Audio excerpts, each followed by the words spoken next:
याद करें, शिव को याद करें। तोड़ के बंधन अंधकार के, तोड़ के बंधन अंधकार के, दिव्य प्रकाश भरे। शिव को याद करें, शिव को याद करें।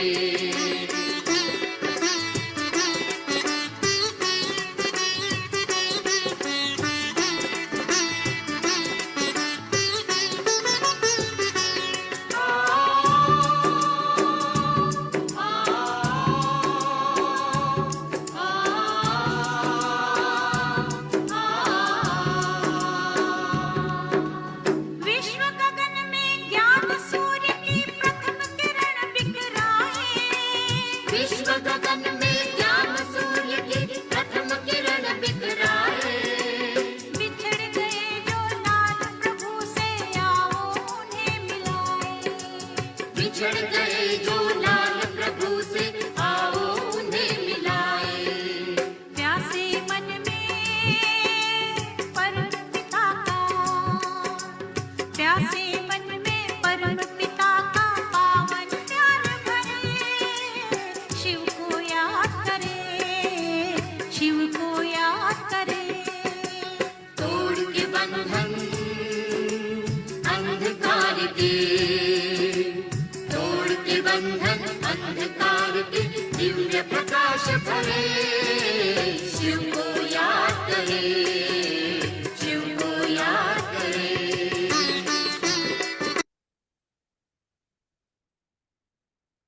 ओम शांति। सर्वशक्तिमान, सर्वसमर्थ, जो सदा निर्बंधन है, ऐसे प्यारे शिव बाबा हम सभी आत्माओं को भी मुक्ति, जीवन मुक्ति का वर्षा देते हुए सर्व बंधनों से मुक्त कर देते हैं। पिछली 2 मुरलियों से हम सुन रहे हैं किस तरह से बाबा विभिन्न बंधनों को हमारे सामने एक्सप्लेन कर रहे हैं, उसकी सूक्ष्म गहराई को स्पष्ट करते हुए कैसे उन बंधनों से मुक्त होना है, उसकी युक्तियां भी बाबा हमें बता रहे हैं। आज की मुरली भी उसी कड़ी में आगे की मुरली है। एक और बंधन जो देह के संबंधों का बंधन होता है, उसके बारे में भी बाबा ने बताया है।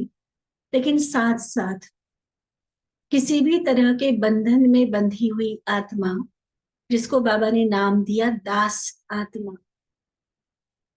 आम भाषा में जिसको नौकर कहते हैं, गुलाम कहते हैं, तो ऐसी दास अगर हम कैटेगरी में होंगे तो दास आत्मा की निशानियां क्या होंगी। जितनी भी तरह की उदासी है, अर्जिया है, फिर असंतुष्टता है, ऐसे कई सारी निशानियां जो दास क्वालिटी की आत्मा की होगी।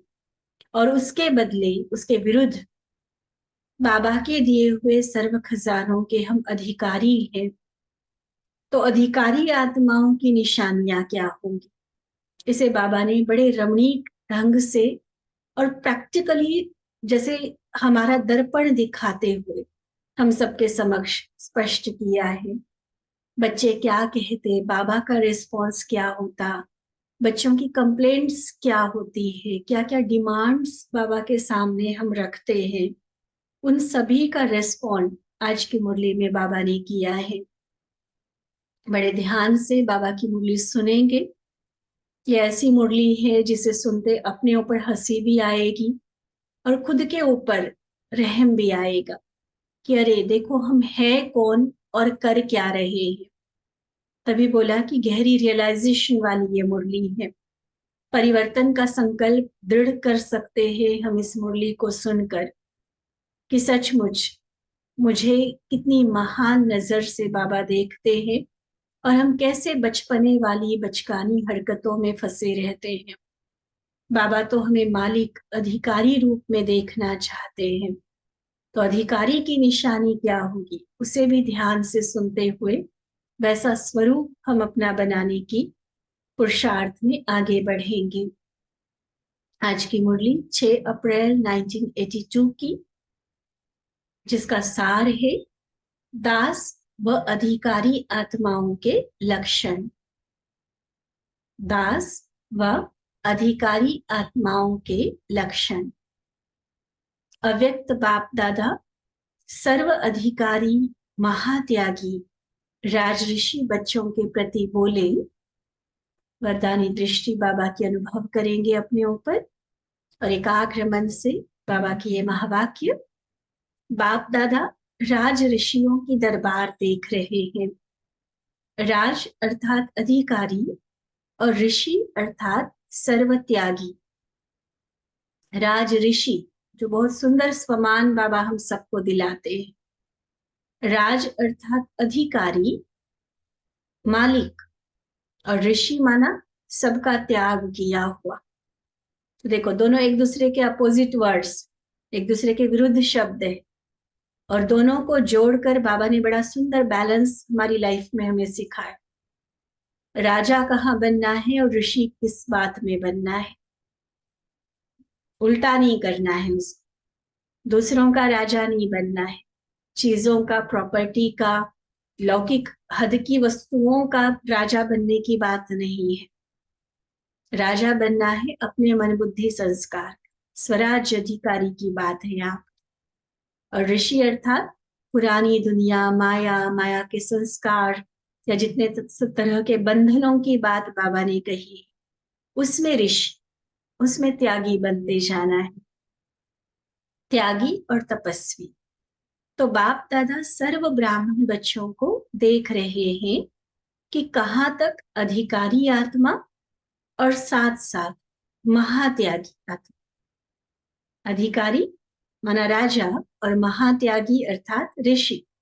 तो दोनों का बैलेंस कितना है बच्चों की लाइफ में, वो बाबा चेक कर रहे हैं। दोनों का जीवन में प्रत्यक्ष स्वरूप कहाँ तक लाया है, अधिकारी कितना बने और महात्यागी कितना बने। अधिकारी और त्यागी दोनों का बैलेंस हो, अधिकारी भी पूरा, अधिकार में भी कहीं कमी नहीं छूटनी चाहिए, और त्यागी भी पूरा। तो दोनों ही इकट्ठे हो सकता है, इसको जाना है व अनुभवी भी हो। देखो शुरुआत तो जानने से होती है ना, किसी भी परिवर्तन की शुरुआत जानने से होती है, लेकिन जानने तक रहे हो या आगे बढ़कर अनुभवी भी बने, प्रैक्टिकल स्वरूप जीवन में वो अनुभव होता है। बाबा पूछते क्या त्याग के बिना राज्य पा सकते हो? स्व का अधिकार अर्थात स्वराज्य पा सकते हो? देखो त्याग किया तब स्वराज्य अधिकारी बने, ये तो अनुभव है ना। त्याग की परिभाषा पहले भी सुनाई है। त्याग का पहला कदम, इससे जस्ट पहले की मुरली हम सभी ने जो सुनी, त्याग का पहला कदम देह भान का त्याग। जब देह के भान का त्याग हो जाता है तो दूसरा कदम है देह के सर्व संबंध का त्याग। जब देह का भान छूट जाता है तो क्या बन जाते? आत्मा, देही व मालिक। देह के बंधन से मुक्त अर्थात जीवन मुक्त राज्य अधिकारी। और जब राज्य अधिकारी बन गए तो सर्व प्रकार की अधीनता समाप्त हो जाती है। देखो कैसे लिंक जोड़ रहे हैं बाबा। भले बाबा ने देह के संबंधों के त्याग की बात मेंशन की, लेकिन उसको बहुत अधिक एक्सप्लेन नहीं किया है। मेन किस बात पर आए हैं बाबा कि जब हमारी आत्मा या हम खुद, जैसे सही शब्दों में अगर कहें कि मैं जब आत्मा देह के भान से मुक्त हो जाती तो ऑटोमेटिकली वो मालिक पने का, अधिकार का अनुभव होता है। देह के बंधन से मुक्त अर्थात जीवन मुक्ति के अधिकारी हम बन जाते हैं। फिर किसी तरह की अधीनता नहीं। अधीनता का मतलब होता है मजबूरी, न चाहते भी करना पड़ता है, कहना पड़ता है, बोलना पड़ता है, चाहते नहीं हो जाता है, ये सारी अधीनता की बातें होती। तो जब मैं अधिकारी मालिक बन गई तो अधीनता समाप्त, क्योंकि देह के दास से बदलकर देह के मालिक बन गए। जब तक आत्मज्ञान नहीं था, देह के कर्मेंद्रियों के बंधन के हम अधीन थे। और अब जैसे ही बाबा ने परिचय दिया, हमें रियलाइजेशन हुआ कि मैं तो आत्मा हूं, मैं शरीर को चला रही हूं, शरीर मुझे नहीं चलाता है, मालिक मैं हूं, अधिकारी राजा मैं हूं। तो क्या हुआ, कर्मेंद्रियों के अधीन होकर जो हम चल रहे थे, वो अधीनता खत्म हो गई, मालिक बन गए। तो ऐसा अंतर अनुभव किया है ना, दासपना छूट गया। दास और अधिकारी दोनों साथ साथ नहीं हो सकते। अब दास किसको कहेंगे, या कोई आत्मा अपने कर्मेंद्रियों का दास है, गुलाम है, कैसे पता चलेगा? अब बाबा निशानी सुना रहे हैं। दासपन की निशानी है मन से, चेहरे से उदास होना, जिसको आज की मुरली में कल की मुरली में बाबा ने खुश्क चेहरा कहा था, उदासी वाला चेहरा। क्योंकि पहले मन उदास हो रहा है, अधीन है ना, तो अधीन होकर चलने वाला मन उदास, तो ऑटोमेटिकली चेहरे पर वो दर्पण दिखाई देगा कि चेहरा भी उदास। उदास होना निशानी है दासपन की। और अधिकारी अर्थात स्वराज्य अधिकारी की निशानी क्या होगी? बिल्कुल उसके उल्टा, मन और तन से सदा हर्षित, खुशनुमा, खुश मिजाज चेहरा होगा। दास जो होगा वो सदा अपसेट होगा, और राज्य अधिकारी सदा सिंहासन पर सेट होगा। कॉन्ट्रास्ट के रूप में लिखो, 2 कॉलम बनाकर। दास की निशानियां बाबा क्या बता रहे हैं और अधिकारी की निशानी क्या बता रहे हैं। सबसे पहली बात, दास होगा उदास और अधिकारी होगा सदा हर्षित, मन से, तन से, चेहरे से। सेकंड, दास जो है वो अपसेट होगा, किसी न किसी बात की डिस्टरबेंस, मूड ऑफ है, नाराज है, किसी से रूठे हुए है, तो अपसेट होगा दास। और अधिकारी क्या होगा? अपने स्वमान रूपी सिंहासन पर सेट होगा। उसको फर्क नहीं पड़ेगा कि कौन मेरे लिए क्या बोल रहा है, कौन क्या कर रहा है, मेरे अगेंस्ट कोई कूटनीति रची जा रही है, मुझे पीछे ला रहे, मेरा नुकसान कर रहे, डजेंट मैटर। ये चीजें फर्क नहीं करेगी उसको, वो अपने स्वमान के सिंहासन पर सेट है। ठीक है, ये दूसरा फर्क। तीसरा, दास जो होगा वह छोटी छोटी बातों में सेकंड में कंफ्यूज हो जाएगा, मूंझ जाएगा, पजल हो जाएगा, क्या करूं क्या नहीं करूं। और अधिकारी, दास कंफ्यूज होगा और अधिकारी सदा अपने को कंफर्ट में अनुभव करेगा, बड़ा रिलैक्स है, निश्चिंत है,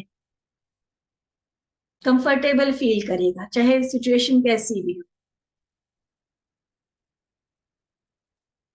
ऐसा नहीं कि ये तो अचानक हो गया, मैंने तो सोचा नहीं था, अब मैं क्या करूं, कैसे करूं, कहाँ जाऊं, ये कंफ्यूजन माना दास की निशान।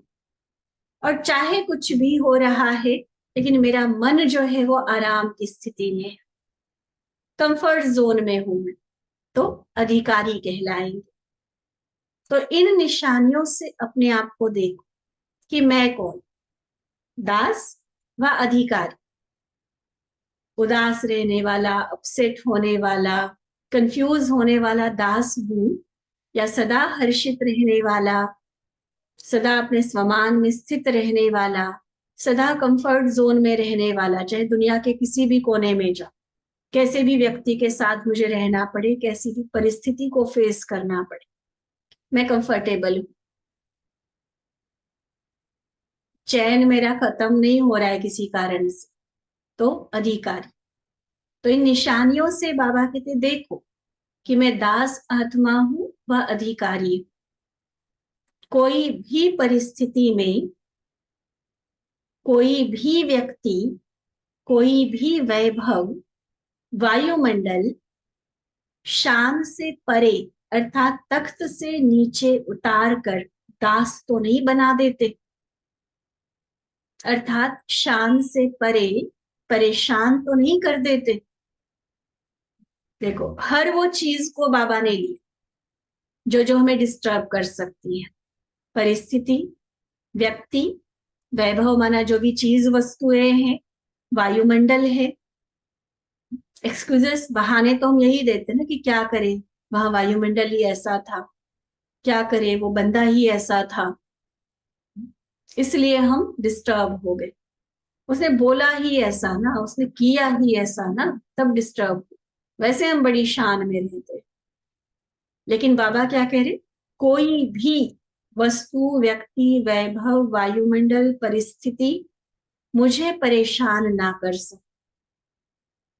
दास अर्थात परेशान, और अधिकारी अर्थात सदा मास्टर, सर्वशक्तिवान, विघ्न विनाशक की स्थिति की शान में रहने वाला। सुना, ये नेक्स्ट निशानी, कॉन्ट्रास्ट जो फर्क लिख रहे हैं ना, उसमें नोट कर। दास माना परेशान, और जो अधिकारी है वो हमेशा मैं सर्वशक्तिमान आत्मा, मैं विघ्न विनाशक आत्मा, इस स्थिति की शान में रहने वाला। परिस्थिति व व्यक्ति, वैभव शान में रहे, मौज से देखता रहे। और दास आत्मा अपने को परीक्षाओं के मझधार में अनुभव करेगी। अधिकारी मौज में होगा, और दास जो है ऐसे रहेगा बीच भंवर में फंस गए, मझधार में फंस गए जैसे परीक्षाओं। अधिकारी आत्मा मांझी बन नैया को मजे से परीक्षाओं की लहरों से खेलते खेलते पार करेगी। दास आत्मा मझधार में फंसा हुआ भंवरे में जैसे घूम जाता है ना, तो उस तरह का अनुभव करेगा। और अधिकारी आत्मा, लहरें उसके सामने भी हैं, परीक्षाएं, परिस्थितियां, व्यक्ति, वायुमंडल, हर तरह के पेपर उसके सामने भी, लेकिन उन लहरों में लहराते उसमें भी वो खेल का, मनोरंजन का, मौज का अनुभव करेगा। उसको अपनी जीवन का मांझी बनना आएगा, जो अधिकारी आत्मा है।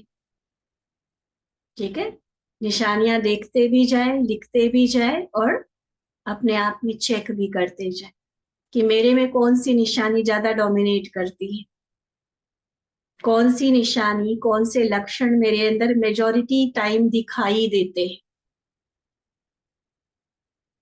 कभी कभी वाला हो सकता है, कभी ये होता है, कभी ये, लेकिन उसमें भी परसेंटेज हम देखें। हम मौज में ज्यादा रहते, मजे में ज्यादा रहते, या मूंझे हुए ज्यादा रहते, कंफ्यूज रहते, या कंफर्टेबल ज्यादा रहते, बिना किसी कंडीशन के भी सदा शान में रहते हैं, या परेशान होते रहते, अपसेट होते रहते हैं। ये अपने आप को हम खुद देखें। कईयों की ना आदत होती है छोटी छोटी बातों में भी अपसेट हो जाएंगे। थोड़ा सा चाय में चीनी कम, या सब्जी में नमक ज्यादा हो जाए, देखना घर सिर पे उठा लेंगे। अभी तक ज्ञानियों में भी ये लक्षण दिखाई देते, तो क्या कहेंगे उसको, दास या अधिकारी? देखो, वैसे हमें स्वच्छता पसंद है, बहुत अच्छी बात है। हर चीज ऑर्गेनाइज तरीके से रखना, व्यवस्थित रूप से रखना हमें पसंद है, और हम अपने आप को वैसा चला रहे, बहुत अच्छी बात है।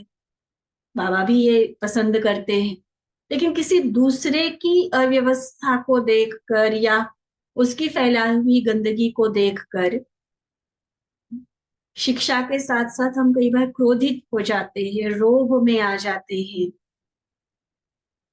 कहीं ना कहीं ऐसे बोल बोल देते जो उसका भी इंसल्ट कर देते, खुद भी डिस्टर्ब हो जाते।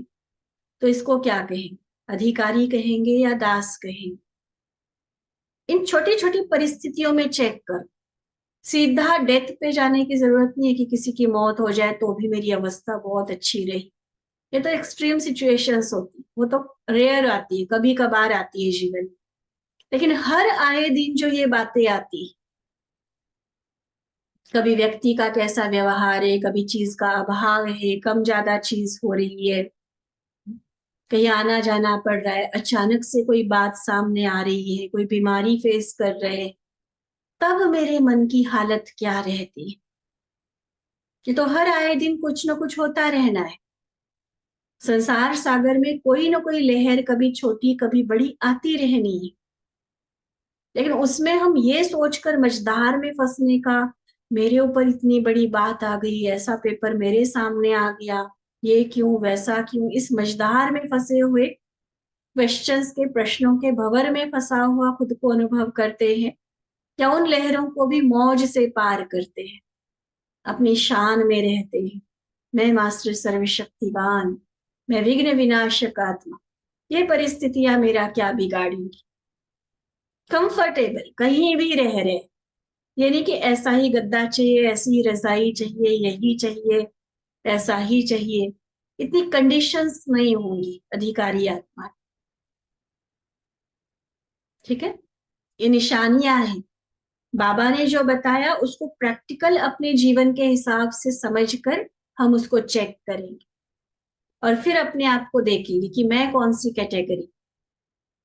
सी कैटेगरी की मैं आत्मा हूं, दास हूं या अधिकारी हूं। बाबा तो देखते हैं सबको, और जब बाबा देखते होंगे कि देखो मेरे ये बच्चे तो अभी भी दास कैटेगरी वाले हैं, तो कैसा लगता होगा बाबा। अब बाबा वो अपने दिल का हाल हमें सुना रहे हैं। बाप दादा दास आत्माओं की कर्म लीला देख रहम के साथ साथ मुस्कुराते भी हैं। साकार में भी एक हंसी की कहानी सुनाते थे ना, दास आत्माएं क्या करत भाई, कहानी याद है? हम सब ने भी सुनी है ये कहानी। सुनाया था ना कि चूहा आता, चूहे को निकालते तो बिल्ली आ जाती, बिल्ली को निकालते तो कुत्ता आ जाता। माना एक समस्या से हटे नहीं तो दूसरी आ गई, दूसरी को नहीं खत्म किया तो तीसरी आ गई, तीसरी पर अभी विजयी बने ही थे कि चौथा और विकराल रूप सामने आ गया। एक निकालते दूसरा आता, दूसरे को निकालते तीसरा आ जाता। इसी कर्म लीला में बिजी रहते हैं, क्योंकि दास आत्मा है ना। तो कभी आंख रूपी चूहा धोखा दे देता, कभी कान रूपी बिल्ली धोखा दे देती, कभी बुरे संस्कार रूपी शेर वार कर लेता, और बिचारी दास आत्मा उनको निकालते निकालते उदास रह जाती। कहेंगे सारे पेपर मेरी किस्मत में लिखे हुए हैं। ब्राह्मणों के शब्द भी ना बड़े हंसी वाले होते हैं। कहेंगे पता नहीं भगवान को, मतलब अज्ञानियों के बाल बोल हम नहीं सुना रहे, ज्ञानी आत्माएं भी ये कहती है। हमसे पूछो टीचर्स बहनों से, कौन कौन आकर क्या क्या बोलते हैं, क्या क्या बाबा से शिकायतें करते हैं। और अभी तो बाबा के पास डायरेक्ट करने वाले कितने होंगे सोचो। कई तो बहनों के सामने फिर भी झिझक कर जाते, हर चीज मन की बोलते भी नहीं है। कई डायरेक्टली जो बाबा के पास जो अपने मन की बातें पहुंचाते हैं, क्या क्या उल्हने, क्या क्या कंप्लेंट्स बाबा से करते होंगे। देखो उदास कि मेरी लाइफ में ये सब कुछ है, मेरा पति ऐसा, मेरा बच्चा ऐसा, मेरी पत्नी ऐसी, मेरा परिवार ऐसा, मेरा बॉस ऐसा, मुझे ही ऐसे बच्चे मिलने थे। क्योंकि एक को संभालते तो दूसरा नाराज हो जाता, दूसरे को ठीक करते तो तीसरे में कोई प्रॉब्लम हो जाती। बस उन्हीं परीक्षाओं की उलझन में उलझते रह जाते हैं, उदास हो जाते हैं। इसलिए बाप दादा को बड़ा रहम भी आता है, और फिर मुस्कुराहट भी आती है। बच्चों को परेशान देखकर बाबा को रहम आए, और मुस्कुराहट क्यों आती है? क्योंकि सॉल्यूशन बाबा ने पहले से दिए हुए, उन बंधनों से, उन उलझनों से छूटने की युक्तियां पहले से बताई हुई है। और सब कुछ पता होते, जानते, सर्व अधिकार प्राप्त होते भी कोई अगर ऐसा कर रहा है, इसलिए बाबा को फिर मुस्कुराहट, हंसी भी आती है। बाबा कहते तख्त छोड़ते ही क्यों हो? ऑटोमेटिक खिसक जाते हो क्या? बाबा ने तो कितने बड़े बड़े स्वमान का तख्त दिया है हमें। अगर उस तख्त पर रहेंगे तो परेशान होने की बात ही नहीं है, लेकिन उस तख्त से नीचे क्यों उतरते हो? बाबा पूछ रहे क्या खिसक कर नीचे उतर जाते हो क्या, फिसल कर गिर जाते हो क्या? अब देखो, बाबा क्या कहते, जैसे कोई चीज अगर खिसक रही है, कुछ कर रही है, तो हम क्या करते? या तो गम से उसको चिपका देंगे, स्टेपलर कर देंगे, या मैग्नेट लगा देंगे ताकि वो टिकी रहे वहां पर, है ना? तो बाबा भी मैग्नेट वाला तरीका, चुंबक वाला तरीका बता रहे हैं कि याद के चुंबक से अपने को सेट कर दो तो खिसकेंगे नहीं। लेकिन याद में भी तो कच्चे हो जाते ना, तभी खिसक जाती है याद। फिर क्या करते? एक तो अपनी गलती कि हम उस तख्त को छोड़ रहे हैं, और फिर जब छोड़कर परेशान हो जाते, उदास हो जाते, अच्छा तो किसी को नहीं लगता उदास रहना, फिर क्या करते? बाप दादा के आगे अर्जियों के लंबे चौड़े फाइल रख देते हैं। कहेंगे भी किसको? बाबा को ही सुनाएंगे ना दिल का हाल। तो क्या कहते कि मैं 1 मास से परेशान हूं, कोई कहते 3 मास से नीचे ऊपर स्थिति हो रही है, इतनी हलचल है अवस्था में। कोई कहते 6 मास से सोच रहा था लेकिन ऐसे ही था। इतनी अर्जियों की मिलकर फाइल हो जाती। लेकिन ये भी सोच लो, अब बाबा का धर्मराज का रूप और रहमदिल और हंसी की बात हो गई पूरी। बाबा कहते ये भी सोच लो कि जितनी बड़ी फाइल है उतना फाइन देना पड़ेगा। जितना ज्यादा लंबे देर तक उदास रहे, कंफ्यूज रहे, अपसेट रहे, जितनी लंबी फाइल वो बनाते गए उतना फाइन, उतना दंड भोगना पड़ेगा। इसलिए अर्जी को खत्म करने का सहज साधन, बाबा तो प्यार का सागर है ना, फिर भी बाबा नहीं चाहते मेरे बच्चों को फाइन भरना पड़े, इसलिए पहले से उसे छुड़ाने की युक्ति बता रहे। कैसे करेंगे अर्जियों को खत्म? सदा बाबा की मर्जी पर चलो। अच्छा है ना तरीका? अर्जिया जो रिक्वेस्ट डालते ना, एप्लीकेशंस डालते हैं बाबा को, ये करो, ऐसे करो, देखो ये परेशानी, वो परेशानी,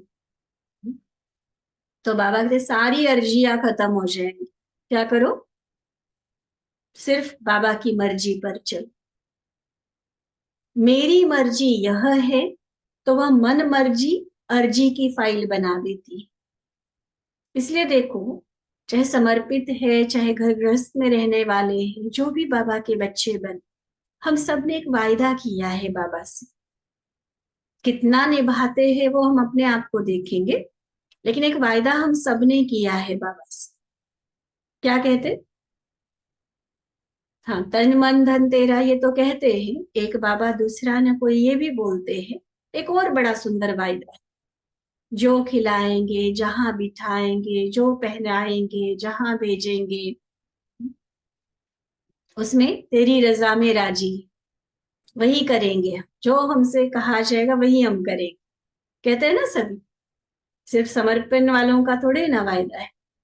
हम सभी भी चाहे प्रवृत्ति में रहते, गृहस्थ में रहते, लेकिन बाबा से वायदा तो हम सबका यही है। और यही तो बाबा की मर्जी पर चलने की बात है ना।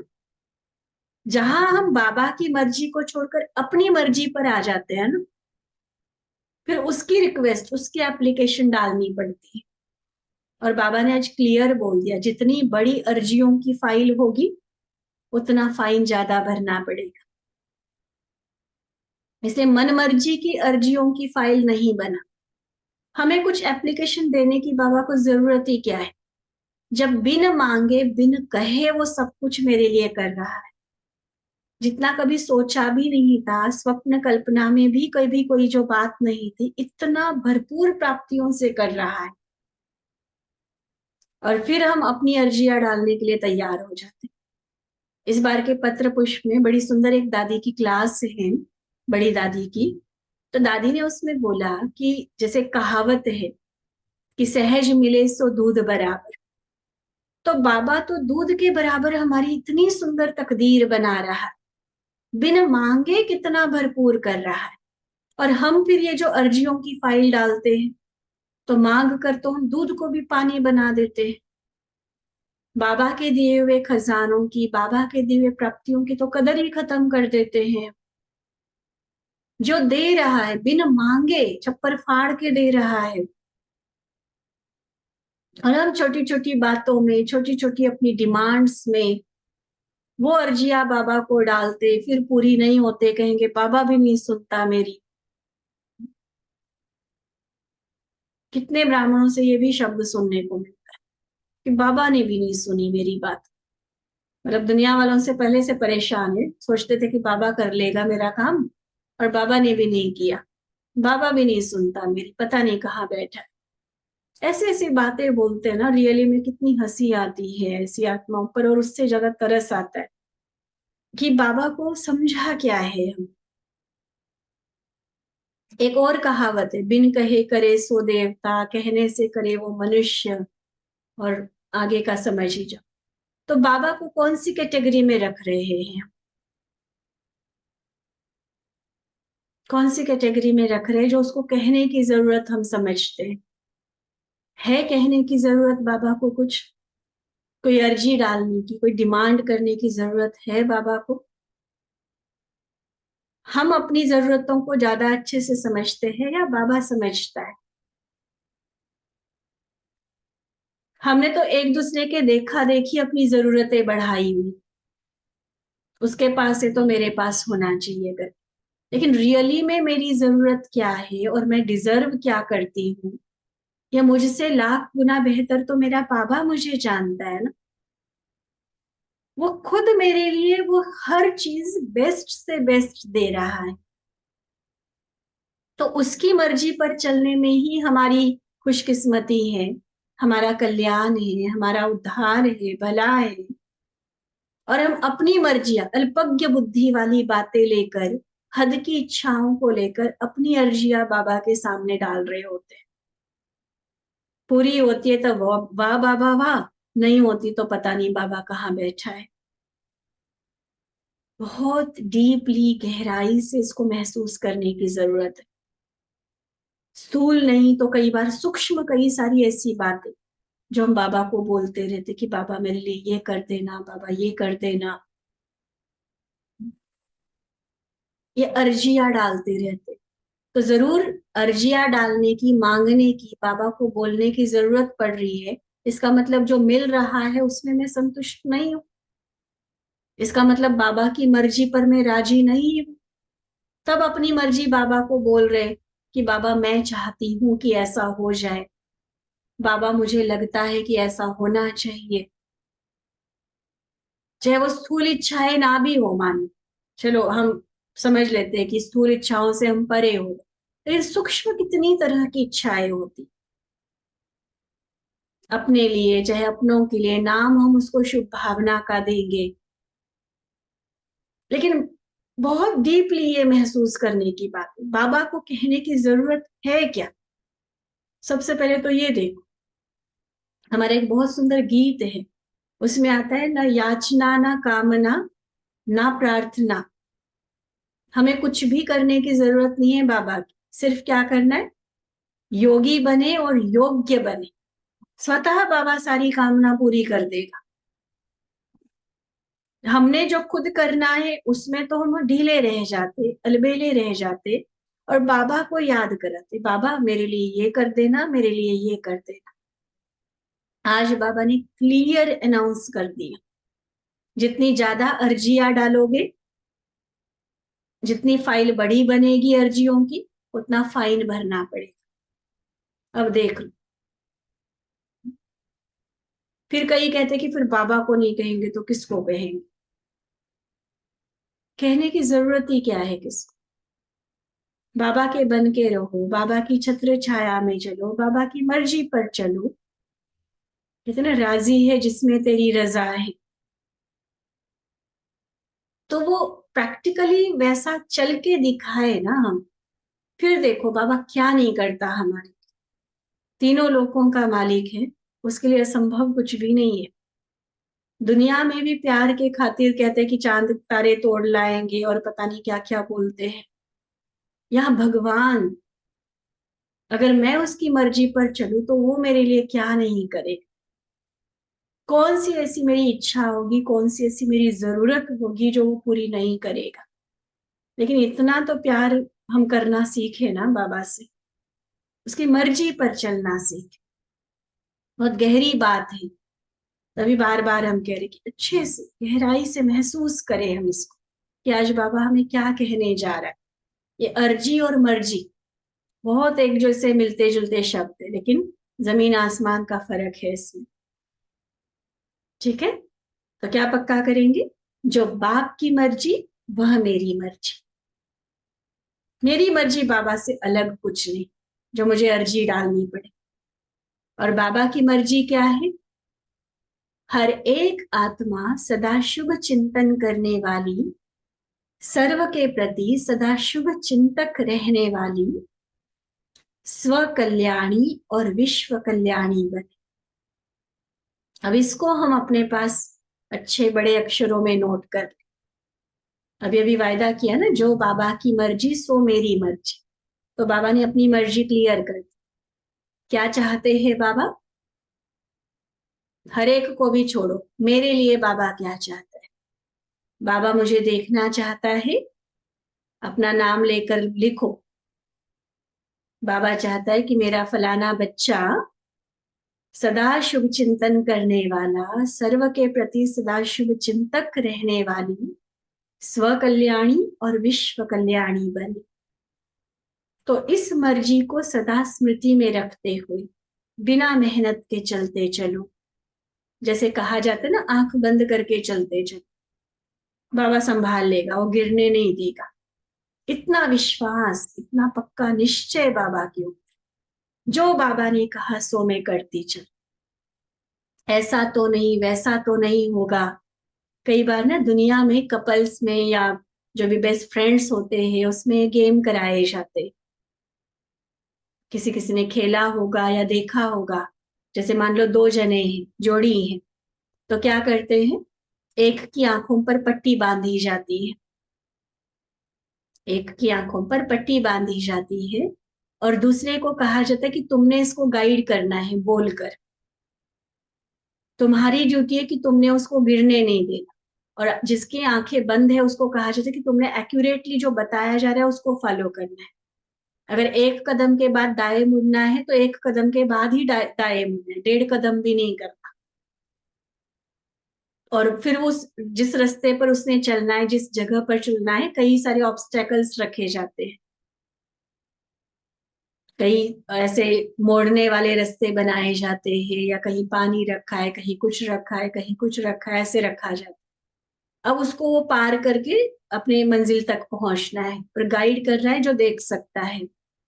अब इनकी दोनों क्या आपस में कितना एक दूसरे पर वो है, देखो। बताने वाला भी एक्यूरेट बताए, वो तो हमें पता है, बाबा तो बहुत एक्यूरेट बताता है हमें। अब चलने वाला जो सुन रहा है उसको कितना अच्छे से फॉलो कर रहा है। फिर ना तो कहीं टकराएगा, ना किसी खड्डे में जाएगा, ना किसी चीज से उसकी ठोकर लगेगी। बिल्कुल आराम से जहां मुड़ना है, जहां जंप करना है, जहां जैसे चलना है, बिल्कुल वो आराम से अपनी मंजिल पर पहुंचेगा।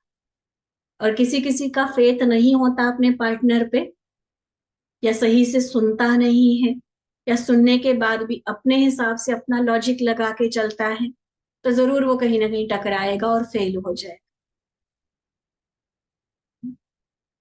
तो यहाँ देखो, बाबा कहते हैं हमारा विश्वास वैसा होना चाहिए, एकदम निश्चय बुद्धि, कि बाबा ने कहा है ना, मुझे कुछ और सोचने की जरूरत ही नहीं।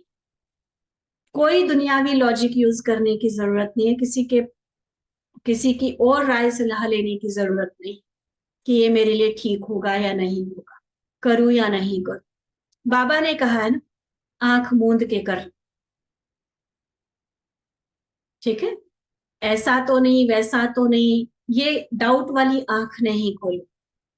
जैसे कहा जाता है कि आंख बंद करके चलो, ये व्यर्थ चिंतन की आंख बंद कर ऐसा तो नहीं होगा, वैसा तो नहीं होगा, ये व्यर्थ चिंतन की आंख बंद कर बाप की मर्जी अर्थात बाप के कदम पीछे कदम रखते चलो।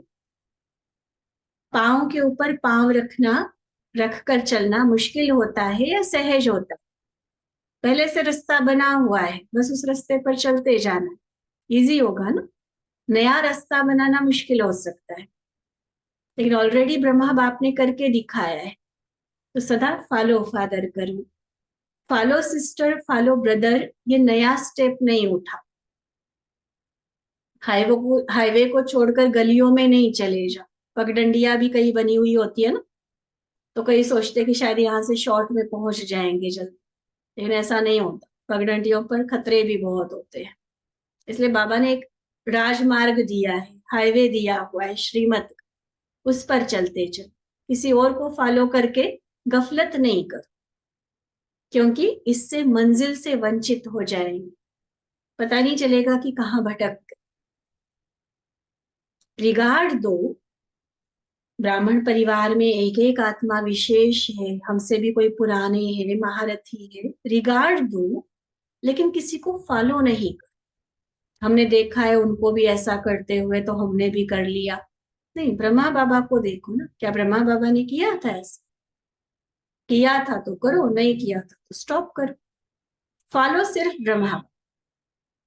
विशेषता और गुण के आधार पर बाबा के रिगार्ड भले दो, विशेषता और गुण को स्वीकार करो कि हाँ आप बहुत अच्छे, अप्रिशिएट करो, मान दो, सम्मान दो, लेकिन फुट स्टेप, कदम जो है वो बाप के फुट स्टेप पर, समय पर मतलब की बातें नहीं उठा। मतलब की बातें भी ना बड़ी मनोरंजन की करते हैं। कहा ना आज बाबा पूरा दर्पण दिखा रहे हैं, अपने हिसाब से बाबा के ज्ञान को गोलमोल करके उठाएंगे। जहां वो ऊंट पक्षी वाली बात बाबा एग्जाम्पल देते हैं ना मुरली में, साकार मुरली में, उड़ने को कहो तो कहेगा मैं ऊंट हूं, और ऊंट हो अच्छा बोझ ढो तो कहेगा मैं पंछी हूं। तो कई बाबा के ज्ञान की बातों को अपने स्वार्थ के हिसाब से, अपनी मर्जी के हिसाब से उसको प्रयोग करते हैं। वो डायलॉग बाबा कहते फिर कभी सुनाएंगे, छोड़ेगा कुछ नहीं बाबा, संपूर्ण बना के बाबा ने लेके जाना है। तो वो भी सुनाएंगे, बच्चों को भी रियलाइज करवाएंगे, क्योंकि बाप दादा के पास सब सेवा स्टेशन की न्यूज आती है, ऑल वर्ल्ड की न्यूज आती है। तो दास आत्मा मत बन। यह है बहुत छोटी सी कर्मेंद्रिया, आंख कान कितने छोटे छोटे हैं, लेकिन ये जाल बहुत बड़ी फैला देते हैं। ये पॉइंट चला था ना बाबा का कि चूहा गया तो कुत्ता बिल्ली ये सारा जो आ जाता है। तो आंख कान नाक मुख जो भी कर्मेंद्रिया है, वो जो समय प्रति समय धोखा देती। अब बाबा फिर उसी पॉइंट पर आ गए कि है तो ये छोटी छोटी कर्मेंद्रिया, लेकिन जाल बहुत बड़ा फैलाती है। जैसे छोटी सी मकड़ी देखी है ना, खुद कितनी छोटी होती है और जाल कितनी बड़ी होती है। तो यह भी हर कर्मेंद्रिय का जाल इतना बड़ा है, ऐसे फंसा देगा जो मालूम ही नहीं पड़ेगा कि मैं फंसा हुआ। यह ऐसा जादू का जाल है जो ईश्वरीय होश से, ईश्वरीय मर्यादाओं से बेहोश कर देता है। जाल से निकली हुई आत्माएं कितना भी उन दास आत्माओं को महसूस कराए, हमसे सीनियर्स, हमसे बड़े, हमारे टीचर्स कई बार हमें सावधान भी करने की कोशिश करते हैं कि भाई ये संस्कार ठीक नहीं है, यहाँ तुम सावधान हो जाओ, इसमें थोड़ा सा खुद को सुधारो, ये ठीक नहीं है। लेकिन बेहोश आत्मा को क्या महसूसता होगी? जाल में ऐसे उलझे हुए हैं, ऐसे बेहोश हुए हैं, जो सावधानी देने के बाद भी कई बार नहीं समझ पाते। जैसे स्थूल रूप में कोई बेहोश हो जाता है तो उसको कितना भी हिलाओ, कितना भी समझाओ, चाहे बड़े बड़े माइक कान में लगा, लेकिन वह सुनेगा? तो ये जाल कौन सी जाल की बात कर रहे हैं बाबा? कर्मेंद्रियों का जाल, कर्मेंद्रियों की रसों की आकर्षण में जो हम फंस जाते, यह जाल भी ऐसा बेहोश कर देता है, जो जो सावधानी मिल रही है उसको भी सुन या समझ नहीं पाते। और फिर क्या मजा होता है, बेहोशी में कई बोलते भी बहुत है, लेकिन वह बोल बेअर्थ होता है। ऐसे रूहानी बेहोशी, पता चला ना कौन सी रूहानी बेहोशी? कर्मेंद्रियों की जाल में फंसकर ईश्वरीय जो होश से बेहोश हो जाते हैं, अपनी समझ, अपनी सूझबूझ, अपनी यथार्थ निर्णय परखने की शक्ति को खोकर एक तरह से उस जाल में उलझकर बेहोश जो होते, उसको रूहानी बेहोशी कहा। और उस रूहानी बेहोशी में एक तो बाबा ने कहा कि कोई सावधानी दे रहा है वो भी नहीं सुन पाएंगे, और दूसरा बेअर्थ बोल क्या बोलेंगे, अपना स्पष्टीकरण बहुत देते हैं, अपनी गलती को सही साबित करने के लिए उसको जस्टिफाई करने की कोशिश करेंगे। होता वह सब बेअर्थ है, सुनने वाले को साफ पता चल रहा होता है कि बस ये अपने ना पोचा मार रहा है बस अपने किए पर। सच में वो गलत को सही सिद्ध नहीं कर पाता है, लेकिन करेंगे पूरी कोशिश। बेअर्थ बात, 2 मास की 6 मास की पुरानी बात, यहाँ की बात वहां की बात बोलते रहेंगे। ऐसी है यह रूहानी बेहोशी। तो छोटी सी आंख है, लेकिन बेहोशी की जाल बहुत बड़ी है। इससे निकलने में भी फिर टाइम बहुत लग जाता है, क्योंकि फिर जाल की एक एक तार को काटने का प्रयत्न करते हैं। जाल कभी देखी है? सबने देखी होगी, आप लोगों के प्रदर्शनी के चित्रों में भी है, मोह को जाल के रूप में दिखाया है उसमें। तो जाल खत्म करने का साधन क्या है? एक एक तार काटने से जाल खत्म होगी? कभी देखना, अभी घरों में जाले कहीं ना कहीं तो लगा होता ही है, यहाँ नहीं तो कहीं पर खंडहर पड़ी हुई जगह पर चले जाओ, कोशिश करके देखना, एक एक तार को काट के देखो, कोई खत्म नहीं होता जाल। ऐसा लगता है वैसे का वैसा ऐसा, कि होता ही विस्तार उसका इतना बड़ा है, इतना फाइन होते हैं जाले। तो सच में अगर खत्म करना है तो कैसे करते हैं? ये मकड़ी का ही उदाहरण देकर बाबा समझा रहे, सारी जाल को अपने में खा लो। मकड़ी भी अपनी जाल को पूरा स्वयं ही खा लेती है। तो ऐसे विस्तार में न जाकर, विस्तार में न जाकर विस्तार को बिंदी लगाए, क्यों क्या कैसे, ऐसा नहीं होता वैसा नहीं होता, ये होगा नहीं होगा, कई तरह का जो व्यर्थ संकल्पों का जो विस्तार है, उस सारे विस्तार को बिंदी लगाए, बिंदी में समा दो, बिंदी बन जाओ, बिंदी लगा दो। ठीक है, बिंदी बन जाओ, बिंदी लगा दो, बिंदी में समा जाओ। तो सारा विस्तार, सारी जाल सेकंड में समा जाएगी, और समय भी बच जाएगा, मेहनत से छूट जाएंगे। तो बिंदी बन बिंदी में लवलीन हो जाओ। सोचो, जाल में बेहोश होने की स्थिति अच्छी, वह बिंदी बन बिंदी में लवलीन होना अच्छा। बेहोशी में भी दुनिया की सोच समझ से, प्रभाव से परे होते हैं, और लवलीन अवस्था भी दुनिया से परे की अवस्था है। लेकिन फायदा कौन सी वाली अवस्था में? ये रूहानी बेहोशी जिसको बाबा ने क्लियर किया, ईश्वरीय जोश से जो, होश से जो बेहोश हो जाते, वो बेहोशी अच्छी, या बाबा के प्यार में, बिंदी के लव में लवलीन होने वाली वो स्थिति अच्छी? ज्ञानी आत्माएं समझते हैं कौन सी स्थिति अच्छी है? लवलीन अच्छी है ना? तो सुना, बाप की मर्जी क्या हो, लवलीन हो जाओ। जबकि झाड़ को अभी परिवर्तन होना ही है, तो झाड़ के अंत में क्या रह जाता? आदि भी बीज, बीज से शुरुआत होती है ना झाड़ की, फिर भले कितना विस्तार हो जाता, लेकिन फल के बाद फिर से वो बीज ही रह जाता। तो आदि भी बीज, अंत भी बीज ही रह जाता। अब इस पुराने वृक्ष के परिवर्तन के समय पर वृक्ष के ऊपर मास्टर बीज रूप स्थिति में स्थित हो जाओ। बहुत सुंदर स्वमान बढ़ाने वाला, संस्कारों को परिवर्तन करने वाला और ज्वाला रूप स्थिति का अभ्यास कराने वाला। ये बहुत बहुत प्यारा, मतलब योग में भी जिस स्थिति का हम अभ्यास कर सकते हैं वो चीज बाबा बता रहे। इतना पावरफुल पॉइंट है। क्या करो? मास्टर बीज रूप बनकर इस पूरे मनुष्य सृष्टि रूपी वृक्ष के ऊपर स्थित हो जाओ।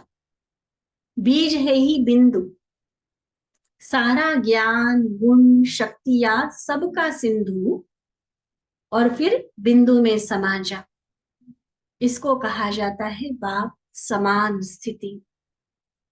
जैसे बाबा सिंधु होते भी बिंदु है, ऐसे मास्टर बीज रूप स्थिति कितनी प्रिय है।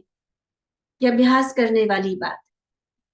बीज रूप तो हम कई बार मुरली में सुनते और बोलते हैं, लेकिन ये अभ्यास करने वाली बात है, जिसका आज बड़ी सुंदर तरीके से शॉर्ट में बाबा ने समझाया।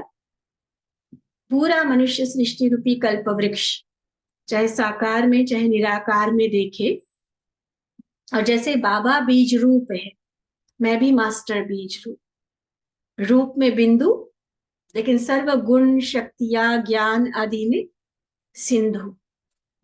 तो यह बीज रूप स्थिति कितनी प्रिय है। इसी स्थिति में सदा स्थित रहो।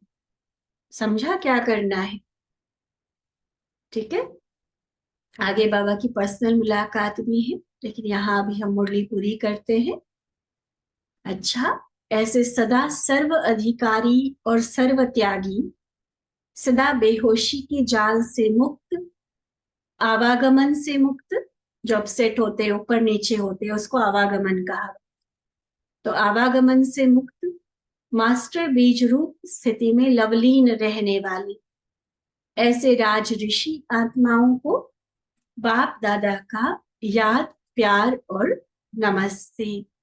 हम रूहानी बच्चों की रूहानी बाप दादा को दिल व जान सिख व प्रेम से नमस्ते नमस्ते नमस्ते। अच्छा, ओम शांति।